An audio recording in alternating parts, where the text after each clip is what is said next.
ওই কিরে মধু মধু আজকের ব্লগটি পুরাই রসমালাই হবে।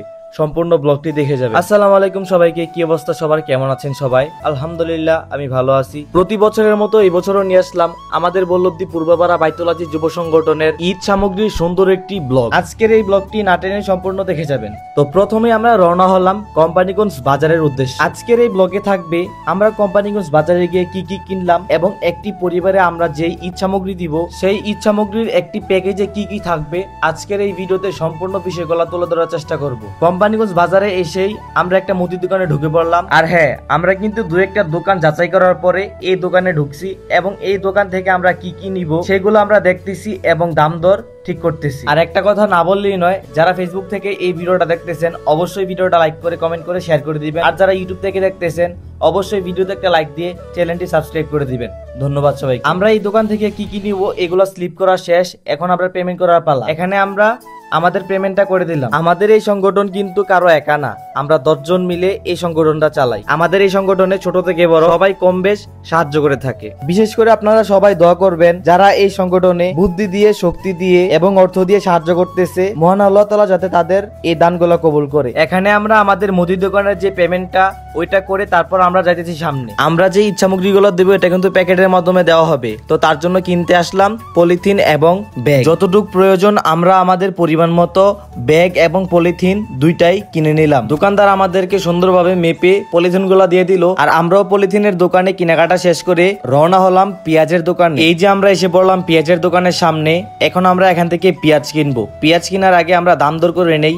এখান থেকে আমাদের পেঁয়াজের প্রতি কেজি রেখেছে 33 টাকা করে। পেঁয়াজের দোকান থেকে আমরা সর্বমোট পেঁয়াজ কিনেছি 75 কেজি। যেহেতু একটা পেঁয়াজের বস্তায় 50 কেজি পেঁয়াজ থাকে, তার জন্য আমরা দুইটা নিতে পারলাম না, কারণ আমাদের প্রয়োজন 75 কেজি আর এখানে দুইটা নিলে 100 কেজি হয়ে যাবে। একটা 50 কেজি ওজনের পেঁয়াজের বস্তা নেই এবং খুচরা 25 কেজি পেঁয়াজ আমাদেরকে কিনতে হয়। আর হ্যাঁ, ভিডিওর প্রথমে আমি বলছিলাম আজকের এই ঈদ সামগ্রীর প্যাকেজে কি কি থাকবে এগুলো আমি বলবো। আমার মনে হয় এগুলার বলার প্রয়োজন নেই, আপনারা যদি এই ভিডিওটা সম্পূর্ণ দেখেন তাহলেই বুঝতে পারবেন আজকে আমাদের এই ঈদ সামগ্রীর প্যাকেজে কি কি আইটেম থাকবে। তো মুদি দোকানের বাজার আমাদের অলরেডি শেষ। সেখান থেকে আমরা নিয়েছি সেমাই, নুডলস, চিনি, দুধ।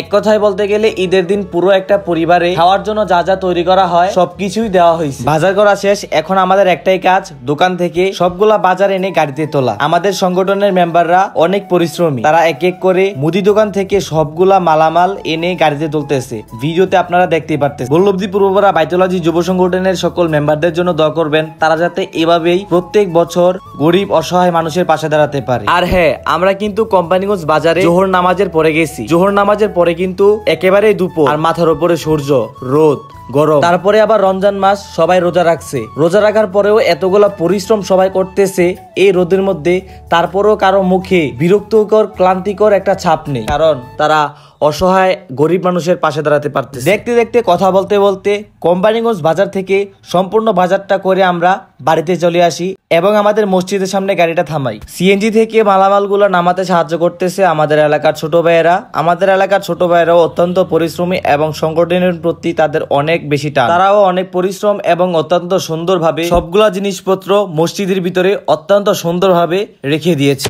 এতক্ষণ পর্যন্ত আপনাদেরকে এই ভিডিওটা দেখার জন্য অনেক অনেক ধন্যবাদ। আমাদের সংগঠনের সকল মেম্বারদের জন্য দোয়া করবেন, আমরা যাতে এভাবেই গরিব মানুষের পাশে দাঁড়াতে পারি। আজকের এই ভিডিওটা আর লম্বা করতে যাচ্ছি না। রমাদান মোবারক এবং আপনার জন্য অগ্রিম ঈদ মোবারক। সবাই ভালো থাকবেন, সুস্থ থাকবেন। আল্লাহ হাফেজ।